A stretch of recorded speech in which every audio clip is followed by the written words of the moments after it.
ஸ்தோத்திரம். 1000 வருஷ அரசாட்சி என்றால் என்ன, அது எப்போது எப்படி நடக்கும் என்பதை குறித்து இந்த பதிவில் பார்ப்போம். அதற்கு முன்பு புரிதலுக்காக ஒரு சிறிய விளக்கத்தை பார்த்து விடுவோம். இனி இந்த பூமியில் அடுத்து நடக்கப் போவது இயேசுவின் இரகசிய வருகை ஆகும். அதன் பிறகு அந்திகிறிஸ்து வெளிப்பட்டு 7 வருஷங்கள் மிக கொடூரமாக ஆட்சி செய்வான். அந்த 7 வருஷங்களின் இறுதியில் இயேசுவின் பகிரங்க வருகை நடக்கும். உடனே அர்மகதோன் என்கிற பெரிய யுத்தம் இயேசுவுக்கும் அந்திகிறிஸ்துவுக்கும் இடையில் நடக்கும். அந்த யுத்தத்தில் இயேசு ஜெயிப்பார். இயேசு அந்திகிறிஸ்துவை பிடித்து அவனை உயிரோடே நரகத்தில் தள்ளுவார். அந்திகிறிஸ்துவின் முத்திரையை தரித்து அவனோடு கூட இருந்து இயேசுவை எதிர்த்து யுத்தம் செய்த எல்லோரையும் இயேசு தமது வாயிலிருந்து புறப்படுகிற பட்டயத்தால் அழித்து போடுவார். அப்போது இயேசு சாத்தானை பிடித்து பாதாளத்தில் தள்ளி 1000 வருஷங்கள் வரை அவனை பெரிய சங்கிலியால் கட்டி அங்கே அடைத்து வைப்பார். பூமியில் சாத்தான் இருக்க மாட்டான். அப்போதுதான் பூமியில் இயேசுவின் 1000 வருஷ அரசாட்சி ஆரம்பிக்கும். இயேசு ராஜாதி ராஜாவாக இந்த பூமி முழுவதையும் ஆளுகை செய்வார். பூமி, அதாவது முழு பூமிக்கும் ஜெருசலேம் தலைநகரமாக இருக்கும். அங்கிருந்துதான் இயேசு ஆட்சி செய்வார். நாமும் இயேசுவோடு கூட ஆளுகை செய்வோம். அப்போது 2 வகையான மனிதர்கள் பூமியில் இருப்பார்கள். இரகசிய வருகையில் பரலோகத்திற்கு எடுத்துக்கொள்ளப்பட்டு மறுபடியும் பகிரங்க வருகையில் இயேசுவோடு கூட இறங்கி வந்த மனிதர்கள் மறுரூப சரீரத்தில் இருப்பார்கள். அவர்கள் மாம்ச சரீரத்தில் இருக்க மாட்டார்கள்.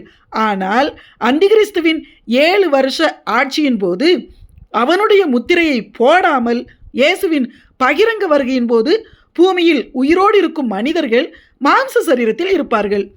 இவர்களில் திரளான யூதர்களும் இருப்பார்கள், திரளான புறஜாதியாரும் இருப்பார்கள். இவர்கள் எல்லோரும் 1000 வருஷ அரசாட்சியில் குடிமக்களாக இருப்பார்கள். 1000 வருஷ அரசாட்சியின் போது இந்த பூமி இப்படி சபிக்கப்பட்ட பூமியாக இருக்காது. பூமி முழுவதுமே இயேசு புதியதாக மாற்றி விடுவார். ஏதேன் தோட்டத்தில் தேவன் ஆதாம் ஏவாளை உருவாக்கிய போது, அதாவது சாத்தான் ஏவாளை வஞ்சிப்பதற்கு முன்பு இந்த பூமி எவ்வளவு மேன்மையாக, ஆசீர்வாதமாக, சாபமில்லாத பூமியாக இருந்ததோ அப்படி மாற்றப்பட்டு விடும். 1000 வருஷ அரசாட்சியின் போது மாம்ச சரீரத்தில் இருக்கிற ஜனங்களுக்கு திருமண வாழ்க்கை உண்டு. அவர்கள் 1000 வருஷங்கள் மிகவும் பலுகி பெருகுவார்கள். மறுரூப சரீரத்தில் இருக்கிற நாம் அவர்களை ஆளுகை செய்வோம். மனிதர்களை மட்டுமல்ல, பூமியில் உள்ள எல்லா மிருகங்களும், மரம், செடி, கொடிகள் எல்லாமே நமது கண்ட்ரோலில் வந்துவிடும். எல்லாமே நமக்கு கீழ்ப்படியும். இயேசுவின் 12 அப்போஸ்தலர்களும் 12 சிங்காசனங்களில் இருந்து இஸ்ரவேலின் 12 கோத்திர மாம்ச ஜனங்களையும் நியாயம் விசாரித்து ஆளுகை செய்வார்கள். புறஜாதியராகிய நாம் இப்போது எந்தெந்த நாடுகளில், எந்தெந்த பகுதிகளில் இயேசுவை ஏற்றுக்கொண்டு வாழ்கிறோமோ அந்தந்த பகுதிகளில் 1000 வருஷ அரசாட்சியின் போது நமது தகுதிக்கேற்ப சிறு சிறு ராஜாக்களாக, அதிகாரிகளாக இருப்போம். நமது பகுதிகளில் மாம்ச சரீரத்தில் இருக்கிற மனிதர்களை நியாயம் விசாரிக்கிறவர்களாக, போதிக்கிறவர்களாக, வழி நடத்துகிறவர்களாக இருப்போம். 1000 வருஷ அரசாட்சியின் போது ஜெருசலேமில் ஒரு மகிமையான தேவாலயத்தை இயேசு கட்டுவார். அந்த தேவாலயத்தில் நாம் இயேசுவை நேரில் பார்த்து ஆராதிப்போம். அந்த ஆலயத்தில் மறுரூப சரீரத்தில் இருக்கிற நாம் ஆசாரியர்களாகவும் லேவியர்களாகவும் இருப்போம். பூமி எங்கும் இருந்து எல்லா ஜனங்களும் தேவனை ஆராதிக்க அந்த ஜெருசலேமின் தேவாலயத்திற்கு உற்சாகமாய் ஓடி வருவார்கள். மேலும் 1000 வருஷ அரசாட்சியின் போது பெண்களுக்கு பிரசவ வலி இல்லாமலேயே குழந்தை பிறந்துவிடும். இதனால் ஒரு பெற்றோருக்கே நிறைய குழந்தைகள் பிறக்கும். யாருக்கும் குழந்தை இல்லாமல் இருக்காது. பிறக்கிற குழந்தைகள் யாரும் இளவயதில் மரித்து போகவே மாட்டார்கள். பூமியில் சாத்தான் இல்லாததாலும் இயேசுவே ராஜாதி ராஜாவாக ஆளுகை செய்வதாலும் எந்த சாபமும் யாருக்கும் இருக்காது. பிசாசை ஏவி விட்டு பில்லி சூனியம், ஏவல், செய்வினையெல்லாம் யாரும் யாருக்கும் வைக்க மாட்டார்கள். வைக்கவும் முடியாது. காரணம், சாத்தான் இருக்க மாட்டானே. இயேசு மிகவும் உறுதியாக, அதாவது இருப்புக்கோளால் ஆளுகை செய்வார் என்று 2ஆம் சங்கீதத்தில் எழுதப்பட்டுள்ளது. மனிதர்கள் விருட்சங்களைப் போல 700, 800, 900, 1000 என்று அதிக வருஷங்கள் வாழ்வார்கள். இப்படி அதிக வயதானவர்களும் கண் தெரியாமலோ காது கேட்காமலோ பல் விழுந்தவர்களாகவோ நடக்க முடியாத குடுகுடு தாத்தா பாட்டியாக இருக்க மாட்டார்கள். எவ்வளவு அதிக வயது ஆனாலும் 800 வயது 900 வயது ஆனாலும் வாலிபர்களாகவே இருப்பார்கள். இப்படி ஏதோ கதை சொல்லவில்லை. 1000 வருஷ அரசாட்சியில் மாம்ச சரீரத்தில் மனிதர்களாக இருப்பவர்கள் இப்படியெல்லாம் வாழ்வார்கள் என்று ஏசாயா தீர்க்கதரிசன புஸ்தகத்தின் 65ஆம் அதிகாரம் 17ஆம் வசனத்திலிருந்து 25ஆம் வசனங்கள் வரை மிக தெளிவாக கூறப்பட்டுள்ளது. ஜனங்கள் 1000 வருஷங்கள் மிகவும் பழகி பெருகுவதால் இப்போது இருப்பதை விட எத்தனையோ மடங்கு அதிகமாக மக்கள் தொகை இருக்கும். நாம் அவர்களை எல்லாம் ஆளுகை செய்கிறவர்களாக இருப்போம். நாம் அப்போது மறுரூப சரீரத்தில் இருப்பதால் நாம் பூமியில் இருக்க விரும்பும்போது பூமியில் இருக்கலாம், பரலோகத்தில் இருக்க விரும்பும்போது பரலோகத்திலும் இருக்கலாம். நாம் பூமியிலிருந்து பரலோகத்திற்கு போய் வர முடியும். பூமியில் ஓரிடத்திலிருந்து இன்னொரு இடத்திற்கு நாம் போக வேண்டுமானால் நமக்கு எந்த வாகனமும் தேவைப்படாது. நாம் மறுரூபமாக்கப்பட்ட சரீரத்தில் இருப்பதால் நினைத்த நேரத்தில் நினைத்த இடத்திற்கு போய்விடலாம். ஆனால் பூமியில் அப்போது மாம்ச சரீரத்தில் இருக்கிறவர்களால் அப்படி போக முடியாது. அவர்களுக்கு வாகனங்கள் தேவைப்படும். அவர்களால் பரலோகத்திற்கெல்லாம் போய் வர முடியாது. பூமியில் சாபமில்லாத நல்ல வாழ்க்கை வாழ்வார்கள், அவ்வளவுதான்.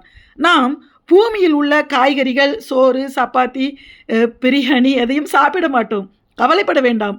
இந்த ஆகாரம் எல்லாம் மண்ணான மாம்ச சரீரத்திற்கு உரியது. நாம் மிக மேன்மையான பரலோக ஆகாரத்தை சாப்பிடுவோம். நமக்கு பசிக்காது, தாகம் எடுக்காது. ஆனால் நாம் சாப்பிட ஆசைப்பட்டால் பரலோகத்தில் தேவதூதர்கள் சாப்பிடுகிற ஆகாரங்களை சாப்பிடலாம். பூமியில் மாம்ச சரீரத்தில் இருப்பவர்கள் 1000 வருஷ அரசாட்சி காலத்தில் பருப்பு, கீரை, காய்கனிகள், அரிசி, சோறு, அதாவது வெஜி சாப்பாடு தான் சாப்பிடுவார்கள். யாருக்கும் ஆட்டுக்கறி, மாட்டுக்கறி, கோழிக்கறி, முட்டை எதுவும் கிடைக்காது. சாப்பிடவும் மாட்டார்கள். அதாவது யாருக்கும் நான்வெஜ் கிடையாது. அதற்காக கிடைக்கவில்லையே என ஆசைப்பட மாட்டார்கள். அதை காட்டிலும் அதிக ருசியான வெஜி சாப்பாடு அவர்களுக்கு கிடைக்கும். ஏனென்றால் 1000 வருஷ அரசாட்சியின் போது சிங்கம், புலியெல்லாம் மாட்டை போல வைக்கோலையும் புல்லையும் தான் சாப்பிடுமாம். அவைகள் வேறு மிருகங்களை அடித்து சாப்பிடாது. எல்லாம் மிகவும் சாந்தமாக மாறிவிடும். மாமிசம் சாப்பிடுகிற மிருகங்கள் கூட தாவரங்களை சாப்பிடுபவையாக மாறிவிடும். மிருகங்கள் மனிதர்கள் யாருக்கும் தீங்கு செய்ய மாட்டார்கள். ஏதேன் தோட்டத்தில் ஆதாம், ஏவாள் மற்றும் சிங்கம், புலி போன்ற எல்லா மிருகங்களுமே வெஜி சாப்பாடு தான் சாப்பிட்டார்கள். யாரும் ஏதேன் தோட்டத்தில் நான்வெஜி சாப்பிடவில்லை. அதே போல்தான் 1000 வருஷ அரசாட்சியிலும் இருக்கும். சிறு பிள்ளைகள் பாம்பை பிடித்து விளையாடுவார்கள். சிங்கம், புலி, சிறுத்தை, கரடிகளோடு விளையாடுவார்கள். ஓநாயும் ஆட்டுக்குட்டியும் ஒன்றாக சேர்ந்து படுத்து தூங்குமாம். சிங்கமும் பசுமாடும் சேர்ந்து புல்லை மேயுமாம்.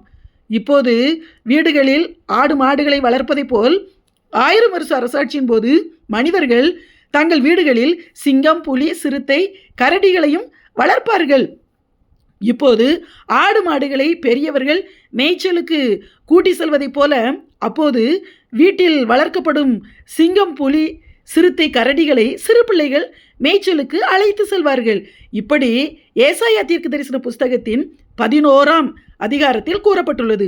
இப்போது இருப்பதைப் போல 1000 வருஷ அரசாட்சியின் போதும் மாம்ச சரீரத்தில் இருப்பவர்கள் எல்லா வேலைகளையும் செய்வார்கள். வீடுகளை கட்டுவார்கள், வயலில் தோட்டங்களில் பயிரிடுவார்கள். அவர்களுக்கு எந்த சோர்வும் வராது, பலவீனங்கள் சுகவீனங்கள் வராது, செழிப்பாக இருப்பார்கள். திருடர்கள் யாரும் இருக்க மாட்டார்கள். யாரும் யாருக்கும் அநியாயம் தீங்கு செய்ய மாட்டார்கள். பள்ளிக்கூடங்கள், காலேஜ் எல்லாம் இருக்கும். ஆனால் இந்த பூமியின் காரியங்கள் இப்போது இருப்பதை போல இருக்கவே இருக்காது. மிக மிக நேர்த்தியாக இருக்கும். முள் செடிகள், கசப்பான காய்களை தரும் மரங்கள் இருக்காது. வேப்பங்காய், பாகற்காய் எல்லாம் இருப்பது சந்தேகம்தான், இருக்காது. விஷ செடிகள் எதுவும் இருக்காது. ரோஸ் செடியில் கூட முள் இருக்காது. ஏதேன் தோட்டத்தில் இருந்தது போலவே எல்லாமே பார்வைக்கு அழகும் புசிப்புக்கு ஏற்றதுமாக இருக்கும். பூமி சபிக்கப்பட்ட பிறகே இந்த பூமியில் முள் செடிகளும் விஷ செடிகளும் உண்டாயின. மேலும் 1000 வருஷ அரசாட்சியின் போது பூமியில் பாலைவனங்கள் இருக்காது. எல்லா இடங்களுமே மிகவும் செழிப்பான இடங்களாக இருக்கும்.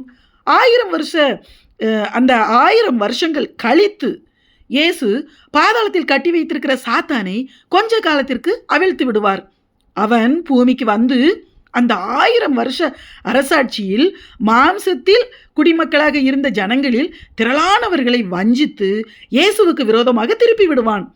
1000 வருஷம் அவர்கள் இயேசுவின் ஆட்சியில் இருந்தாலும், அதாவது இயேசுவின் ஆட்சியில் இருந்ததாலும், சாத்தான் இல்லாததாலும் அவர்களுக்கு பாவம் செய்ய வாய்ப்பு கிடைக்காததாலேயே பாவம் செய்யாமல் இருந்தார்கள். அதனால் அவர்கள் எப்படி இருக்கிறார்கள் என்பதை சோதிப்பதற்காகவே சாத்தான் அவிழ்த்து விடப்படுவான். ஏனென்றால் பாவத்தை ஜெயித்தவர்கள் மட்டுமே பரலோகம் செல்ல முடியும். நாம் ஏற்கனவே பூமியில் பாவத்தை மேற்கொண்டு சாத்தானை ஜெயித்ததால் தான் ரகசிய வருகையில் எடுத்துக்கொள்ளப்பட்டிருப்போம். எனவே 1000 வருஷ அரசாட்சியில், அந்த அரசாட்சிக்கு பிறகு மறுரூப சரீரத்தில் இருக்கிற நம்மை சாத்தானால் வஞ்சிக்க முடியாது.